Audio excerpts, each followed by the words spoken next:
This is a really cool tune entitled Spring Can Really Hang You Up the Most.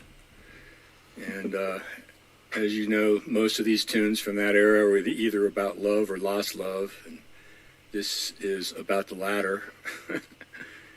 And I think I'm going to read the verse to you just so you have some context of the tune. I'm not going to sing, of course, but and remember a couple weeks ago we talked about what a verse was. It's just the preamble that sets up the tune. So this is give you the idea of what it's about. Once I was a sentimental thing, threw my heart away each spring. Now a spring romance hasn't got a chance.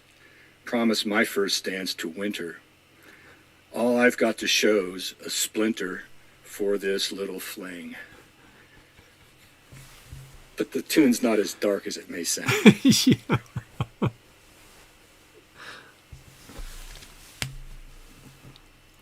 And I remind you, if you go to Speaker View, you'll see Doug's performance larger.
Thank you, Doug.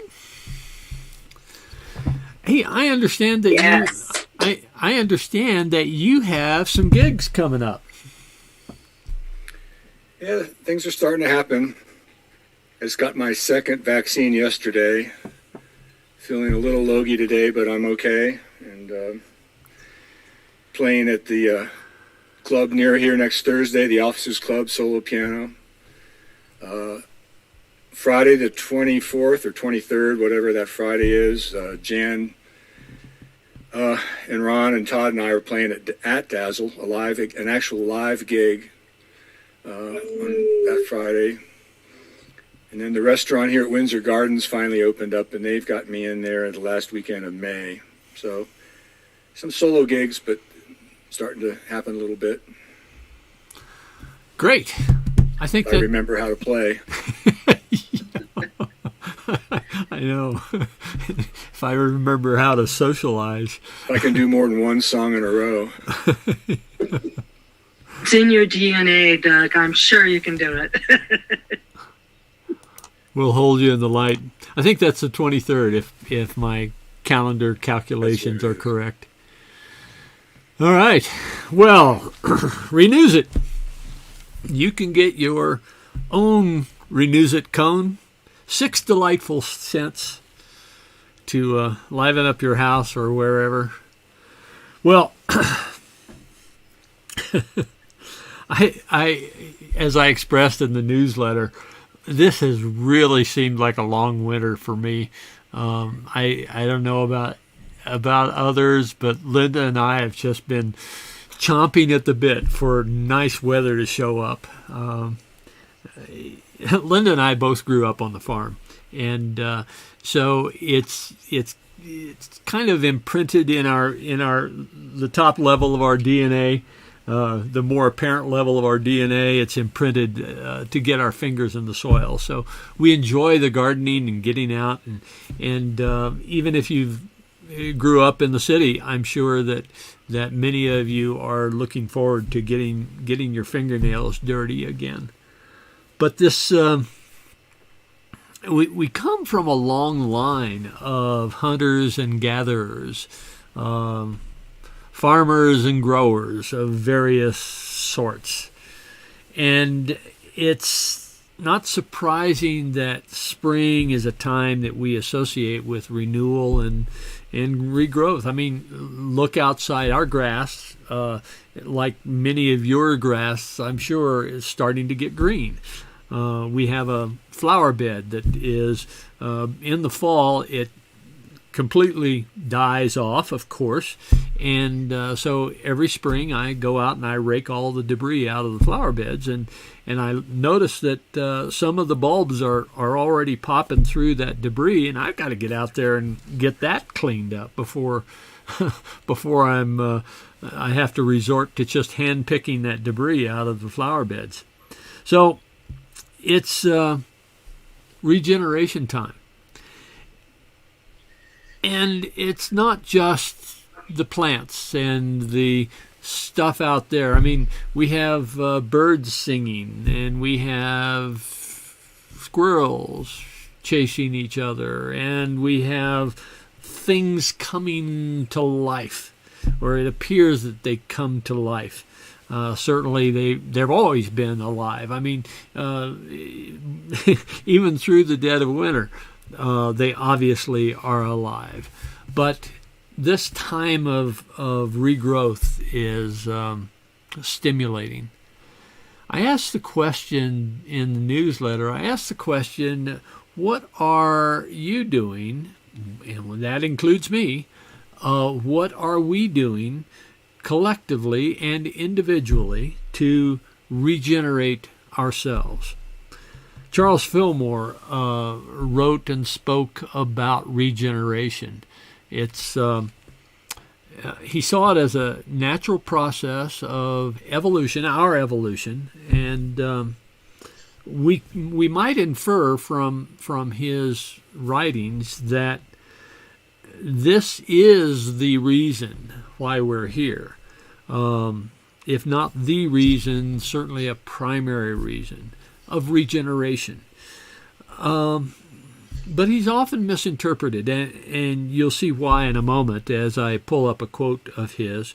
But he's often misinterpreted as associating his teaching of regeneration with the regeneration of the physical body, and making it, transforming it from a mortal to an immortal vehicle. And I understand why he's misinterpreted that way. And of course, we can't go back and say, hey, Charles, what did you really mean when you were talking about regeneration? All we can do is we can go to his writings, much of which is kind of obtuse. Yes, it is obtuse. I have a difficult time getting through more than 2 paragraphs without wandering off into some other thought train. But when Charles was 10, this was in 1864, the Civil War was still raging on, and he suffered a broken hip, and the hip did not heal properly, and it restricted the growth of that leg. And so throughout his life, he had a limp, or from age 10 on, he had a limp. And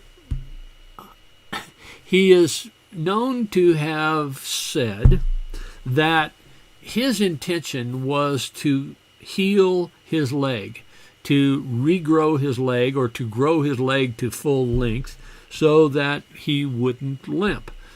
And when he died in 1948, he still had a limp.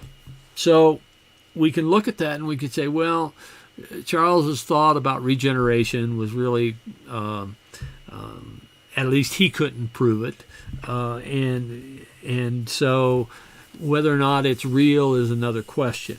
Well, I'd like to revisit that segment of his teachings, and let me pull up here let me pull up a quote.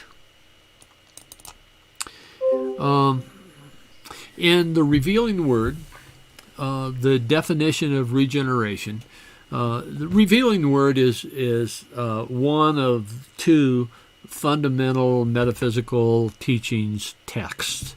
The Revealing Word is a list, a dictionary of nouns. The Metaphysical Bible Dictionary is a definition of proper nouns, names and places primarily. But in the Revealing Word, he speaks of regeneration as a change in which abundant spiritual life, even eternal life, is incorporated into the body. And that's the phrase that often gets people hung up on his idea that regeneration is all about the body. But it's not, in my interpretation of it. But we'll go on. The transformation that takes place through bringing all the forces of mind and body to the support of the Christ ideal, the unification of spirit, soul, and body in spiritual oneness. And then in 12 Powers of Man, he said, regeneration follows generation in the development of man. Generation sustains and perpetuates the human. Regeneration unfolds and glorifies the divine. That's page 3 of 12 Powers of Man.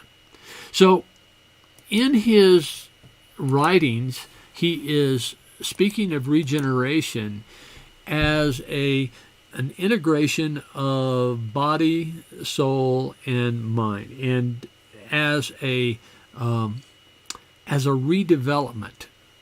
We come into this form as skin-encapsulated ego. We look upon that out there and we see our place in that, but not as that. So we see ourselves as separate individuals. And as I'm interpreting Charles Fillmore, and of course I'm using all of the other spiritual teachings that I've been exposed to, but as I'm interpreting Charles Fillmore's words, I don't see it as a transformation of this physical body as being the point of regeneration. It's not about the transformation of the body, but it's rather about the transformation of our perception of who we are. It's a transformation of consciousness. It's a transformation of our understanding of who we are, our reality of who we are. So it's not about the physical changes in our structure, but rather it's about the shifting of our mental plane. It's about changing the way we perceive who we are. It's not about eternal life in this physical form, but it's rather about the realization of eternal life in consciousness, which is the truth of our being. We are conscious beings, we are spiritual beings having a human experience. We are using this vehicle of our body for the time that it allows us to perceive the awareness, to come into the awareness of the reality of who we are. I'd like to pose this question to you.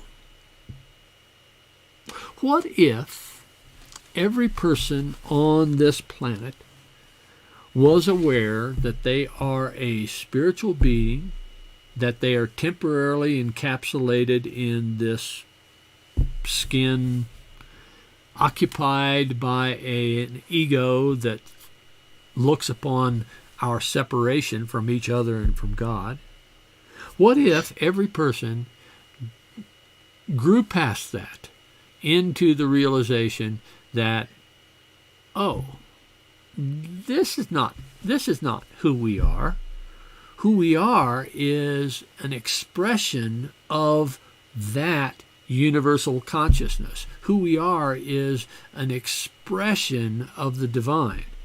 And that what we occupy in our perceptual experience, what we occupy is really just a vehicle. It's a suit of clothes that we put on that over time we will use, and at the appropriate time we will discard and come back into the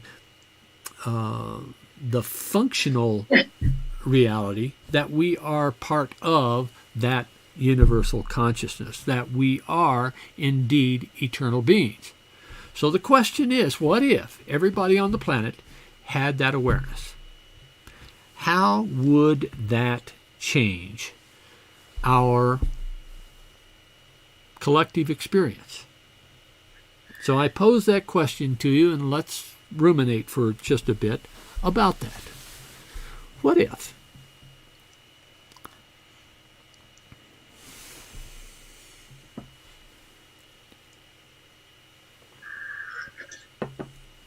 Well, I think in that consciousness, you would treat everybody as yourself in love, and it would be so much more pleasant if we just realize we're all part, and that wave goes out and affects everyone.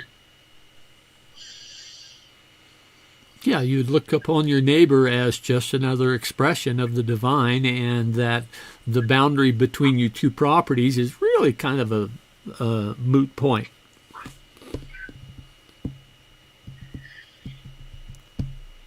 What else?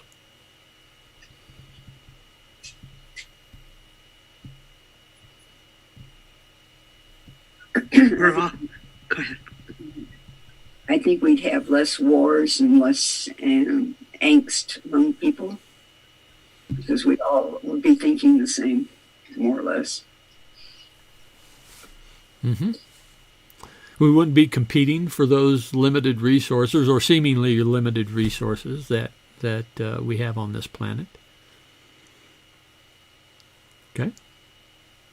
What else? There would be worldwide, I'm sorry, Lee, there would be worldwide cooperation, and karma would be immediate. We would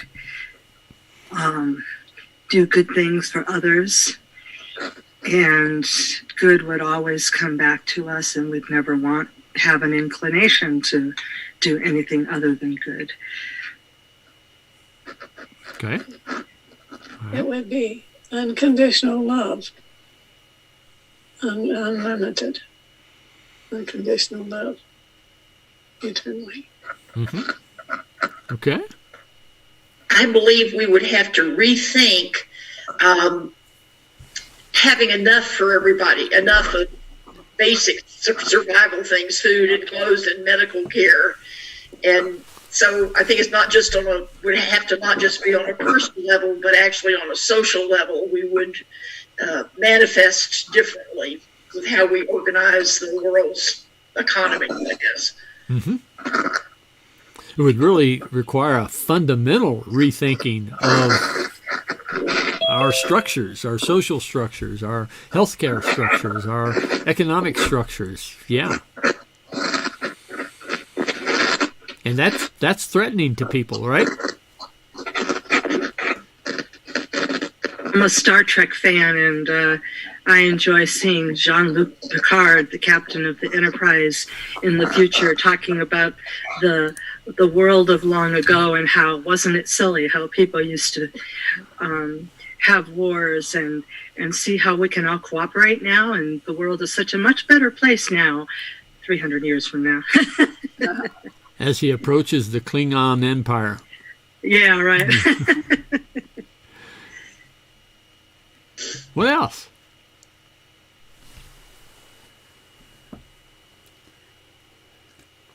I think in a fundamental way, we're all looking at needing to reframe not only ourselves, but the world we're in. There's, and I've even seen there's been a couple documentaries on the fishing industry as well as the meat industry, particularly the fishing industry, and the part that the fishing industry is playing in killing our oceans. But the challenge, at least the challenge from my perspective, is how do we frame, not an argument, but a presentation of what the world needs to be and the resources that we actually have at our disposal if we would stay away from meats, if we would change the basis of not only our diet, but the world we live in. And how do we frame that in such a way as to not terrify those people who will not let go? Letting go of what we had before. This pandemic has created a new paradigm for us. We have let go of a world that was so radically different than the one we're living in right now. And we have survived that transition. And the transition back to this new normal that we're talking about, in a world where maybe our resources are more stretched than they were before. Maybe we need to look at how we're retaining our food, how we're retaining our medical care, how we process everything. The capitalist system through this pandemic has not responded in as supportive a way as it could have. And maybe capitalism needs to look at itself, where it has failed. And the real trick is going to be in how to approach these things in such a way as to not alienate so many people who will be frightened by the alternatives. Mm-hmm. Yeah, we are an evolving species. We hope, right? I mean, we're talking about regeneration in consciousness, but we're also evolving in terms of our physical structure. Eating meat was the most efficient way of gaining nourishment, and now we are realizing that, well, it's got its downsides. Of course, there's bacon, but it's got its downsides, and the process that we need to go through. I mean, it needs to be a deliberate process of rethinking this whole structure. But if we have a realization at each node of this consciousness that is expressing as individuals, if we have an awareness of our true relationship with that one consciousness, then these problems are issues that just need to be solved. They're not unsolvable. They just need to be attended to. And so this process of realization of who we really are at an individual level is perhaps it's a prelude to that coming together for that common solution. But in my mind, the underlying thing, and we've alluded to it in several of the comments that have been offered here, the underlying issue is that fear will disappear. And when we come to the realization that that person over there is really no different than me in that we both are an expression of the divine, then now I'm not afraid of that person. I am in a position where I can, in good conscience, speak to that person. Speak as peer to peer, not to teach, but rather, if necessary, to demonstrate. But when we have that realization of the truth of who we are, then it is not about teaching anyone, right? It's just about being. It's about being who we really are. So, what keeps us from this realization? What keeps us from knowing full well, at the depth of our being, fully understanding that we are expressions of the divine, and we take on different appearances, we take on different clothing in the allegorical sense, we take on different experiences and are bringing those experiences into this moment. And those experiences, of course, they influence, but they don't need to dictate what we do and know at this point in time. But what is it that keeps us from this realization? You said it. Fear. Fear of the other.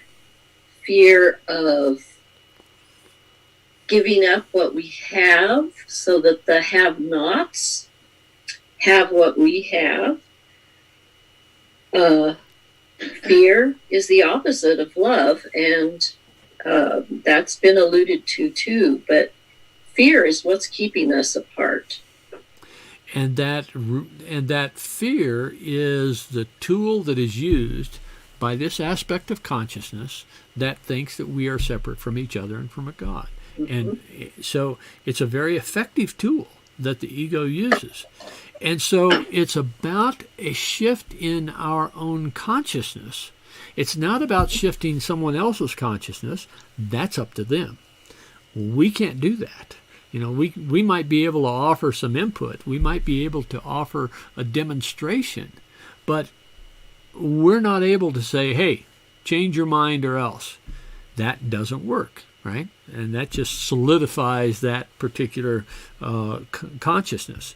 So that ego aspect of consciousness is a very it's down at not the foundation, but if you will, it's in the plates that sit on top of the foundation. It's how we then construct who we think we are. So it's about changing our own consciousness, and we've seen time and time and time again, perhaps perhaps to the tune of our nauseation, these 5 pillars of faith, these 5 principles of unity, that there is one power and one presence, that the one Son of God abides in each of us, that the thoughts we hold in mind manifest in our experience, and that is a fundamental dynamic that we really, really, really need to understand. But following that is that the tools of transformation, denials and affirmation, that's really where we are able to shift our awareness. And through that process of transformation, we change our lives and by applying those principles. So we have then this definition of how we can progress.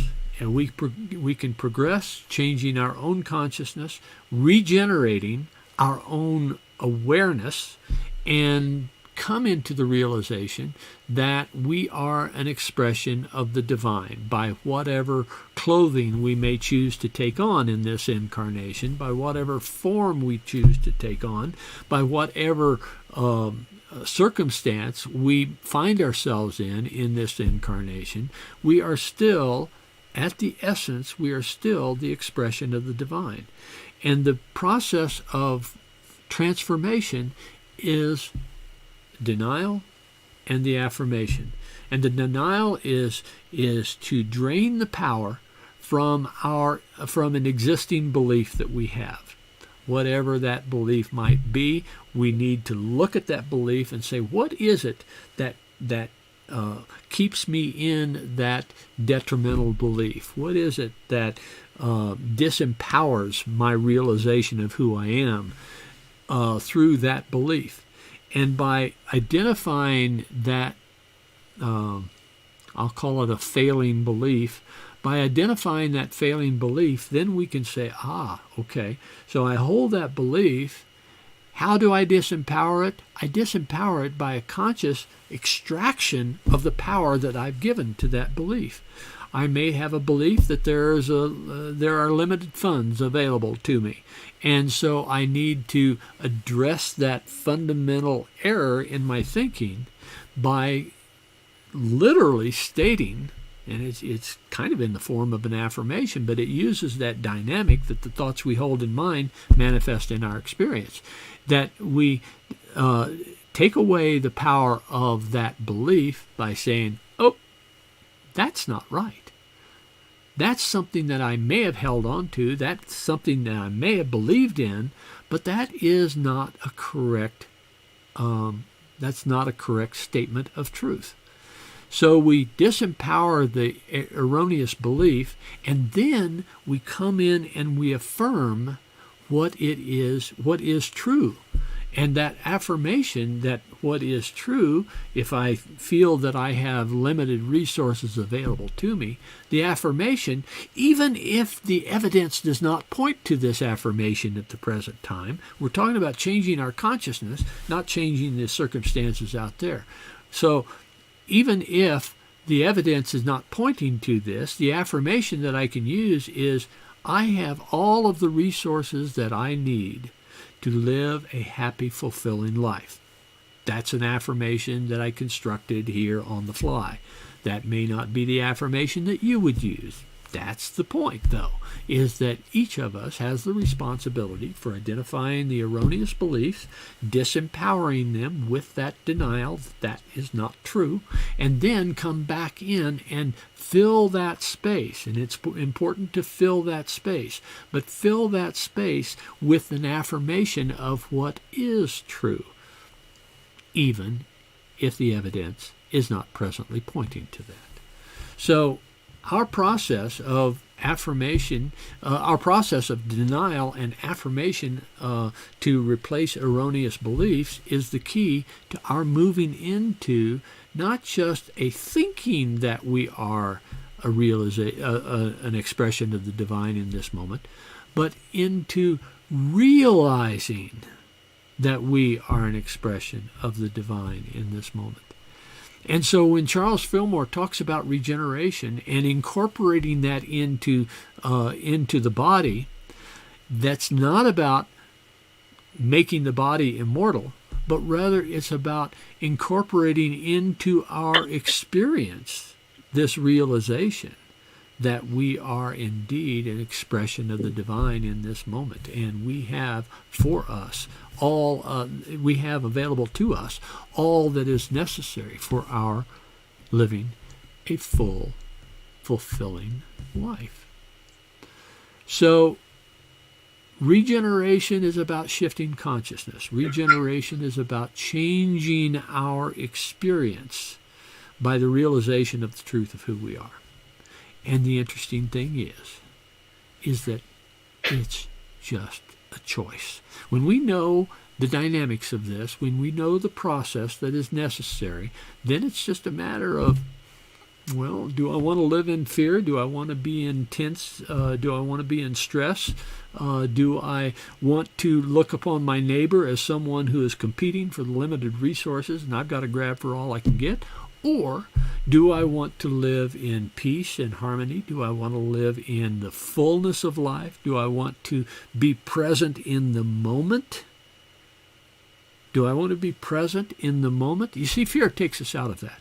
Fear takes us away from this realization of the truth of our being. And it takes us into regrets. It takes us into worry. It takes us into spaces of, well, other. Instead of being present here and now, fear ejects us into the other land. And so the choice is ours. We have the tools available to us. We can practice these tools, and we can change those fundamental beliefs that we thought were immutable and change them into a set of beliefs that allows us a fertile and fulfilling life. And it is just a choice. It's just a choice. Why choose differently? We'll have our meditation.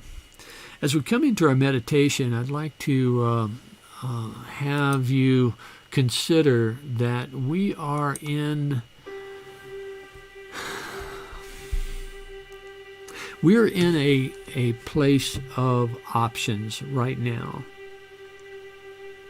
This moment, this is the only moment that we can effect change, right? But in this moment, we have a spectrum of options available to us. And if we are intent upon regeneration, if we are intent upon shifting our consciousness to realize a more fulfilling life, then right here, right now, we can make that change. And while we won't be able to do this in the next few minutes, I'd like to just offer you a pathway that you can practice on your own. That we identify a limiting belief. We identify an erroneous belief. We identify a belief that has in the past been the basis of our decisions that have led us down to experiences of fear, stress, anxieties of various sorts, have led us to express in our various relationships anger. So here in this moment, right now, we can change all that. We can decide, I'm into regeneration. I'm into renewal. I'm into growth. Right here, right now, I want to become the best that I can be. So we identify a belief that causes us concern, stress, difficulties, trepidation.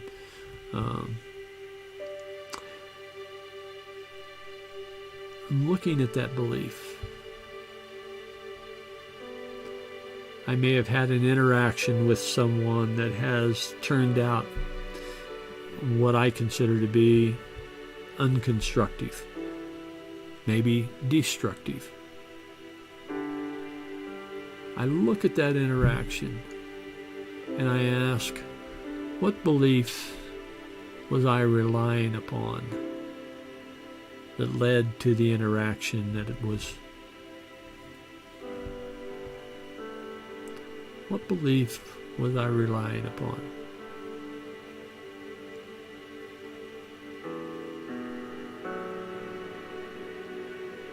If I've identified it as a destructive or at least not constructive belief, I can say, no, that's not what I want to believe any longer. And I deny that belief to be true. Not just mouthing the words, but it's feeling that denial.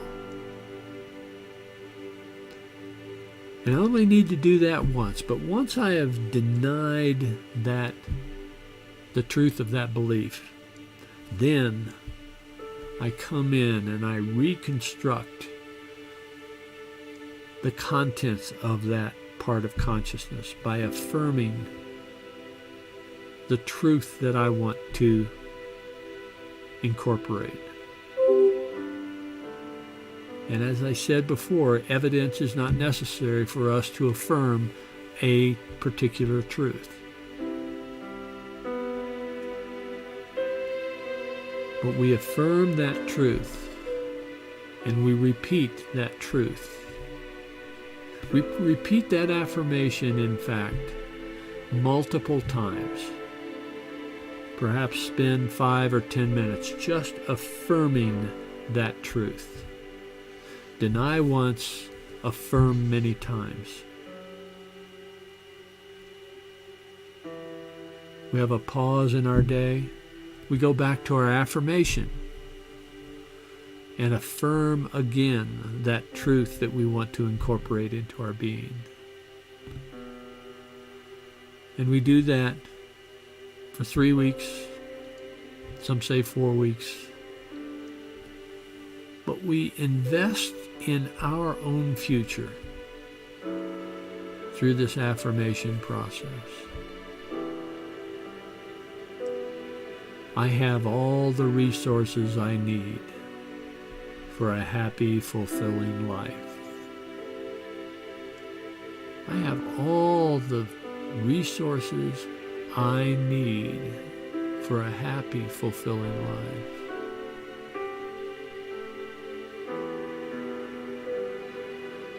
I have all the resources I need for a happy, fulfilling life. And feel that affirmation. Not just mouthing the words, not just reading an affirmation on a post-it that you put on a mirror, but feel it. I have all the resources I need for a happy, fulfilling life. And over time, that belief becomes a part of your experience. That belief becomes a basis of your decisions. That belief becomes reflected in what you experience, your relationships, your environment. I have all the resources I need for a happy, fulfilling life.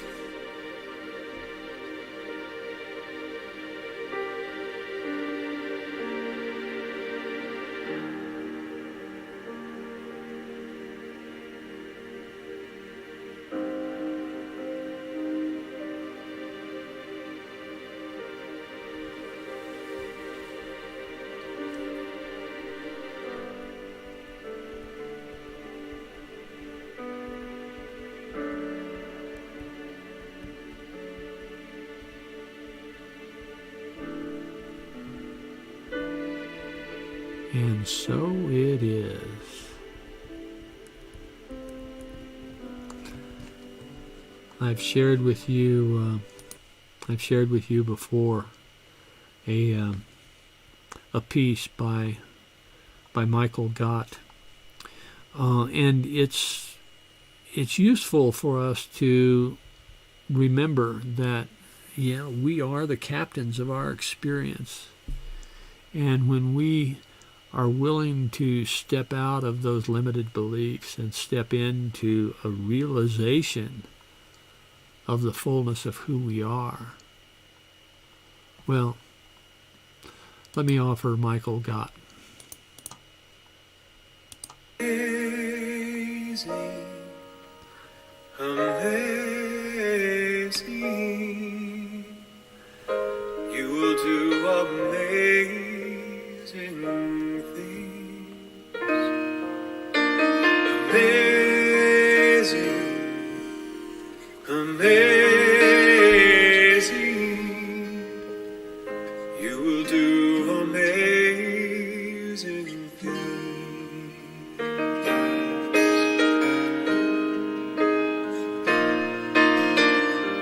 You will do amazing things with the choice each new day brings, and with every step you take, bless the progress that you make. The reason you live is there in every gift you give. Love your life, love your dreams, you will do amazing things.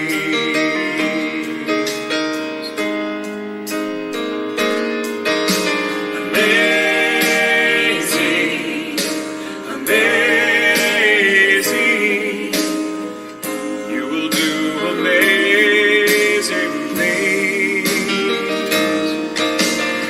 Amazing, amazing, you will do amazing things.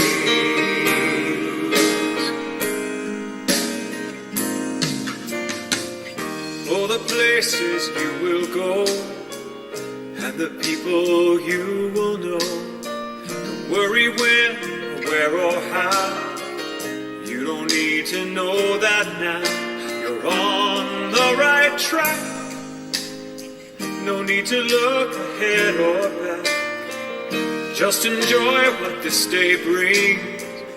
You will do amazing things. You don't have to work it out. Just stay in the here and now. Let your mind rest for a little while. Sometimes deepest answers come when you're out there having fun. So close your eyes, take a breath, and smile.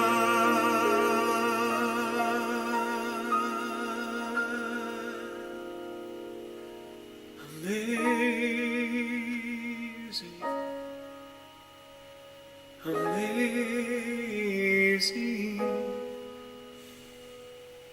you will do amazing things. Amazing, amazing, you will do amazing things.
Michael Gott.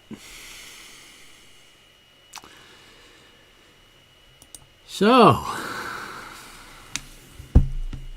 Doug, if you would, let's finish this with our closing benediction.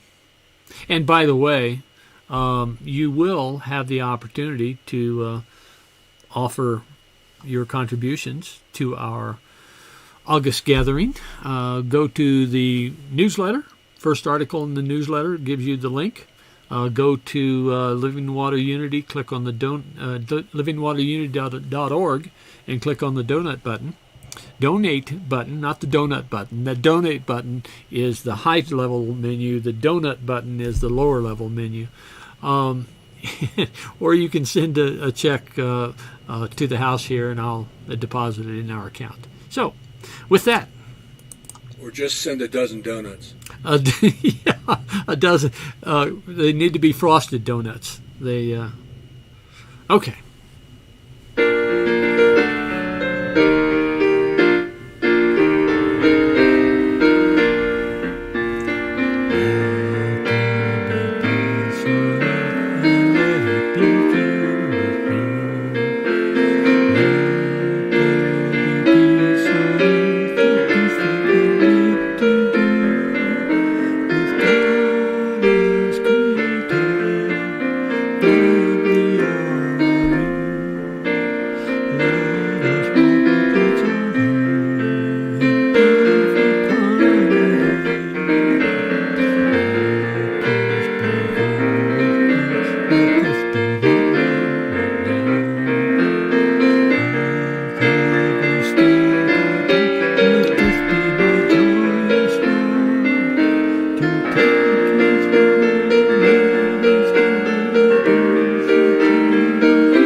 Together, the light of God surrounds us. The love of God enfolds us. The power of God protects us, and the presence of God watches over us. Wherever we are, God is, and all is well. And Kay, if you would please.